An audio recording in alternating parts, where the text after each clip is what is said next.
Okay, how often do we explain behavior, like with emotions? Like, "Yeah, I was so frustrated, I just snapped at them." Or, "They totally aced that presentation, they must have been excited." But is that really it?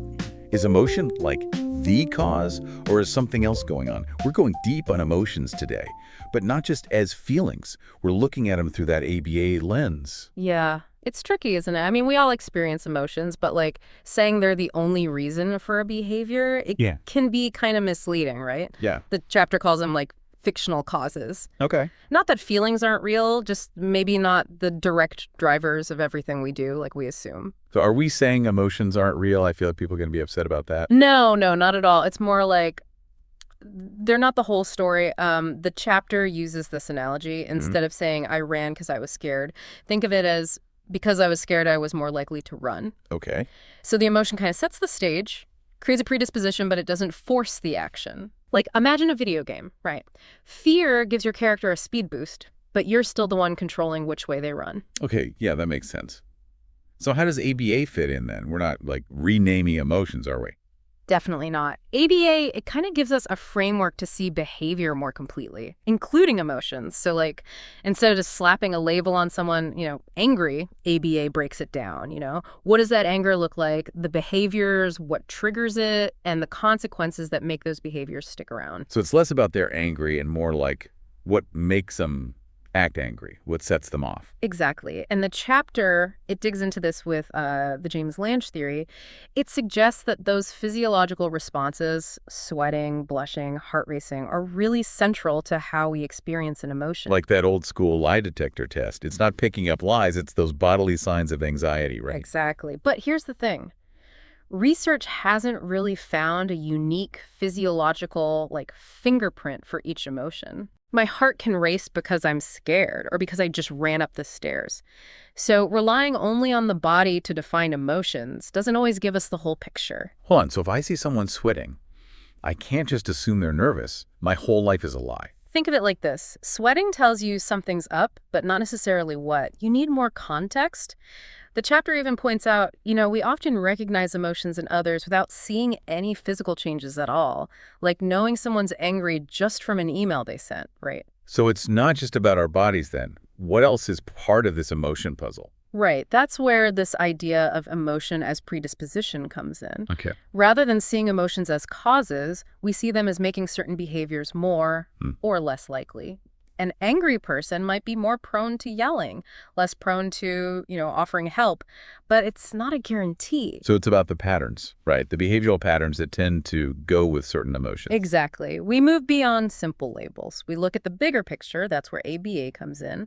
Okay, so like if we see a kid having a tantrum, instead of they're throwing a fit because they're angry, we'd say, We might say, this child in situations that evoke, angry behaviors is more likely to throw a tantrum. Subtle shift, but it changes our approach. so less about labeling the feeling and more about what specifically triggers that tantrum behavior. Exactly. And the chapter even points out that even behaviors we think of as like innate, aggression during a tantrum, they're shaped over time by consequences. So a tantrum isn't just like anger exploding, it's learned, like a response to triggers, with specific behaviors, the crying, the yelling, reinforced by how others react.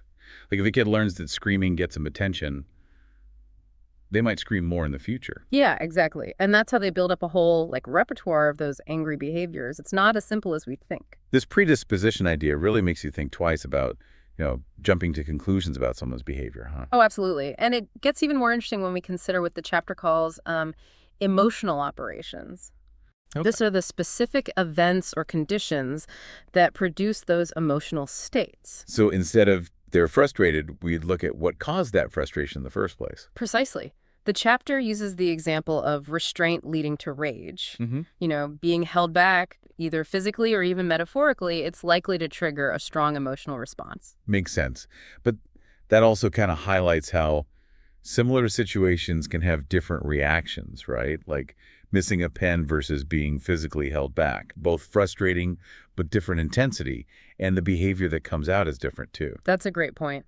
And the chapter emphasizes that our usual categories for emotions, they might not capture how complex things really are. They even mention mixed emotions to show this. Okay, yeah, that's getting pretty nuanced. Mhm. How does all this tie back to emotion as predisposition, though? Well, if we think of frustration, right, it predisposes us to certain actions. Maybe we get irritable, give up on a task, or even lash out. But which behavior we see depends on our individual learning history, the specific situation, and what happens after those consequences. It's like baking a cake.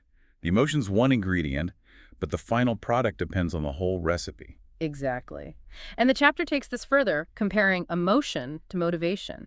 They talk about loneliness, It's both a lack of social reinforcement and an emotional state that affects how we act. So loneliness isn't just a feeling.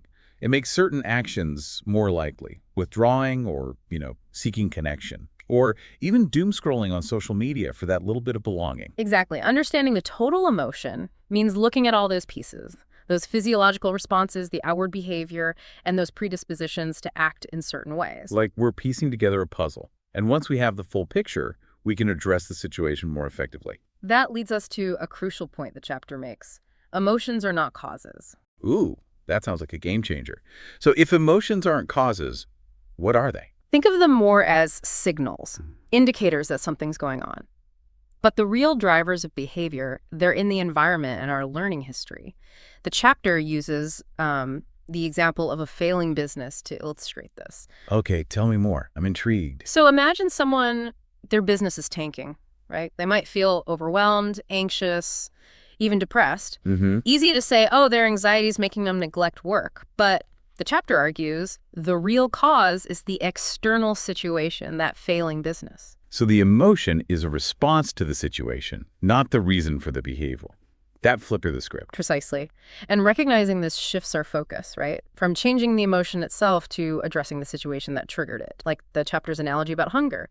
Eating isn't hunger, it's driven by lack of food. Emotional behavior isn't the emotion itself, it's driven by something else. Okay, so instead of telling someone just be less anxious, we'd look at what in the failing business is making them anxious and address those things. Exactly. That's a key strength of ABA. It gives us the tools to analyze behavior, pinpoint those triggers, and develop effective interventions. So helping people change their behavior by changing their environment and the consequences that follow. It's not about fixing the feeling, but giving them tools to handle the situation. You got it. It's about focusing on what we can control rather than getting stuck trying to change our feelings directly. This is making so much sense. Emotions are way more than just fleeting feelings, huh? Absolutely. And the chapter also brings up moods and dispositions, basically the likelihood of a certain emotional response happening based on the circumstances. So moods and dispositions are like underlying tendencies, making us more or less susceptible to certain emotions. That's a great way to put it. Someone with an anxious disposition might feel anxious in more situations than someone who's generally more relaxed, Okay, yeah, that makes sense.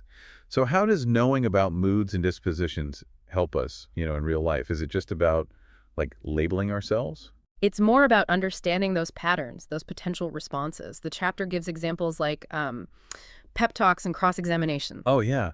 Those are all about intentionally evoking certain emotions to get the outcome you want. Tell me more. Well, a coach giving a pep talk, right?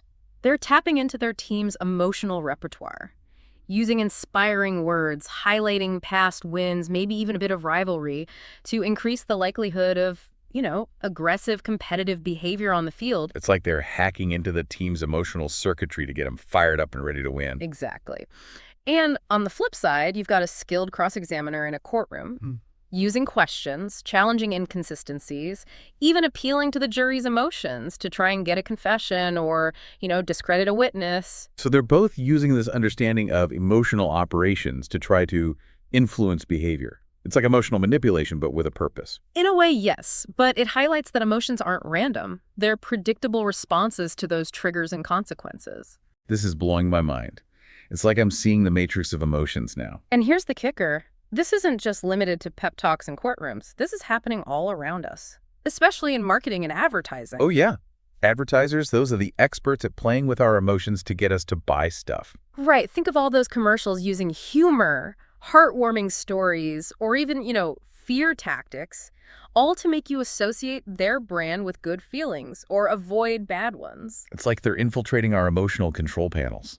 They are, in a sense. They might not call it ABA, but they're using those principles of emotional operations and those behavioral predispositions to influence our choices. So understanding those tactics, that helps us be smarter consumers. We can see through the manipulation and make better choices. Absolutely. It's all about awareness. Once you start seeing the world through this lens, you can't unsee it. I'm definitely hooked. Yeah. This is way more exciting than I thought a conversation about emotions could be. Well, that's because we're not just talking about feelings. We're talking about the science of behavior and how understanding emotions in this deeper way can actually empower us to make real changes. I'm totally on board. This is a deep dive I won't forget anytime soon. And that's what we aim for, you know?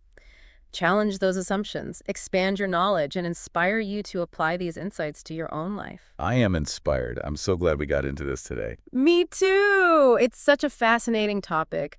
And it really underscores, I think, how powerful ABA can be for understanding ourselves and the world around us. Yeah, it's like, it's not just about therapy, it's about life. And that's where understanding emotions like this gets really practical, right?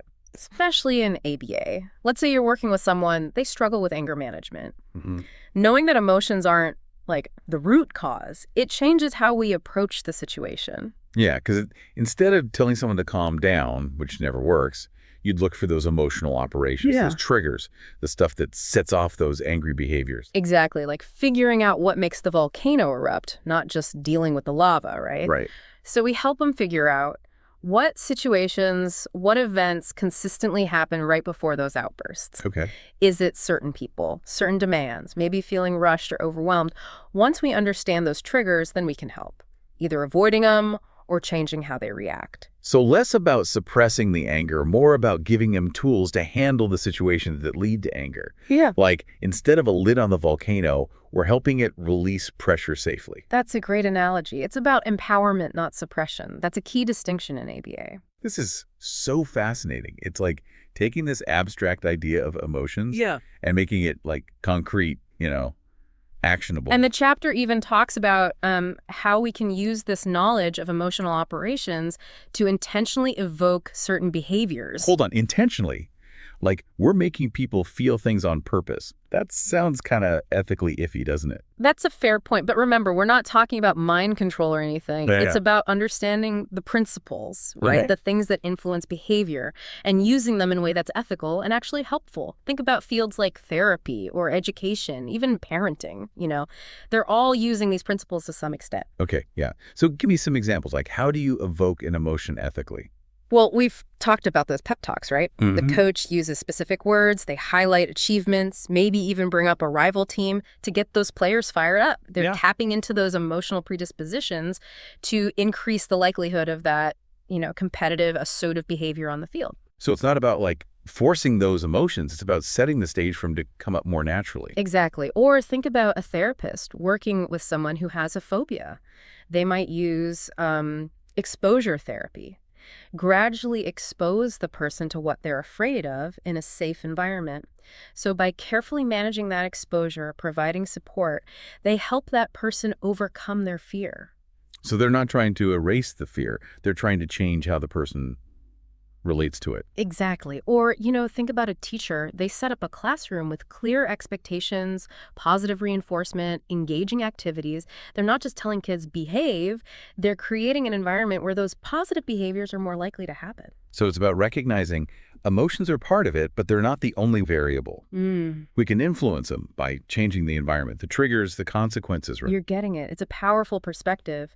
And the chapter, it leaves us with a challenge, Okay. to start observing the world through this lens. So it's not just reading the chapter and going, oh, that's interesting. It's about actually using this in our lives. Right. Start paying attention to those emotional responses in yourself and others. Ask yourself, what predispositions might be at play here? What are the emotional operations in this situation? What are the consequences that are shaping those behaviors? It's like we're becoming emotional detectives. And the more we observe, the more we analyze, the better we get at understanding and even influencing emotional behavior. I'm feeling empowered already. Like we're gaining a superpower or something. And that's what's so exciting about ABA. It's not just theory, right? It's tools, things we can use to actually make a difference. This has been so eye-opening. Before we move on, though, I'm still curious about those moods and dispositions. We talked about them earlier, but the chapter kind of glossed over them. They seem important. Oh, they are. Remember, moods and dispositions, they're about the probability of an emotion popping up in a given situation, like having a dial for different emotions. So some people have their anger dial turned up, while others, maybe their sadness or fear dial is higher. Like some people are just naturally more prone to certain emotions. That's a great way to put it. And those settings, they're influenced by both genetics and life experiences. So it's not like we're stuck with our predispositions forever. They can change over time. Absolutely. While we might have a natural inclination towards certain emotional responses, those can be shaped through learning and experience. So it's not about like resigning ourselves to our emotions. It's recognizing them Yeah. and working to shape them in a way that aligns with like our values and goals. Like if someone's prone to anger, they can learn strategies to manage those impulses. Exactly. And that's where ABA can be so helpful. By understanding reinforcement, punishment, and extinction, we can make conscious choices about the behaviors we want to strengthen and weaken. This is so empowering. It's like we're taking the reins of our emotional lives. Yeah, that's the whole point. We're moving beyond the idea that emotions just, happen to us and recognizing we have a role in shaping them, in creating a more fulfilling life. I'm loving this perspective. It's so much more hopeful and proactive than how emotions are usually like portrayed. And it's backed by science. ABA is rigorously tested. It's an approach to understanding and changing behavior, not just some feel-good philosophy. I'm completely sold. This deep dive has completely changed how I think about emotions. That's what we aim for. Challenge those assumptions, expand the knowledge, and inspire you to apply these insights to your own life. This has been like such an incredible deep dive. We started by questioning this whole idea of emotions as like straightforward causes. And now we've got this whole new way of looking at them as predispositions, shaped by triggers and consequences, even our moods or dispositions. It's a real shift in thinking, isn't it? And like you said, once you start seeing emotions this way, it changes how you see everything. Yeah. We have way more control than we think. Right. Exactly. It's not denying our emotions. It's understanding them in a way that gives us like more options, more agency. And that's where ABA comes in, with those practical tools, right? We can use it to analyze, predict, even influence emotional behavior in ourselves and others. So are there like specific ABA techniques that are really helpful, when we're dealing with those emotional challenges, thinking about how we can apply all this stuff to real life situations? Oh, there are tons, but one that's super powerful is functional analysis. It's like detective work, but for behavior. Ooh. We're trying to figure out what purpose a behavior serves. Okay, break that down for me. What do you mean by purpose? So let's say someone's dealing with anxiety, right? Mm-hmm. Instead of just focusing on that feeling itself, functional analysis asks, what purpose does this anxiety serve? What's it communicating? What triggers it? What consequences keep it going? So instead of just like they're anxious, we dig deeper. Like what are the underlying reasons behind it? Almost like anxiety is a symptom, not the whole story. Exactly. And once we get the function of that anxiety, we can come up with better strategies, right? So for example, if we find out the anxiety is like a way of avoiding social situations because the person's afraid of rejection, then we can work on building their social skills, gradually expose them to those situations in a safe way. So address the root cause, not just slap a Band-Aid on the feeling. Precisely. And that's a key part of the ABA approach. It's holistic. We consider the person's history, their environment, their goals. This is giving me so many like aha moments. I can see how this applies to like so many different situations. And that's what's exciting about ABA. It's not just for clinicians or therapists. It's tools that anyone can use, to better understand themselves and the people around them. As we wrap up this episode, any final thoughts for our listeners? They're probably as fired up about all this as I am.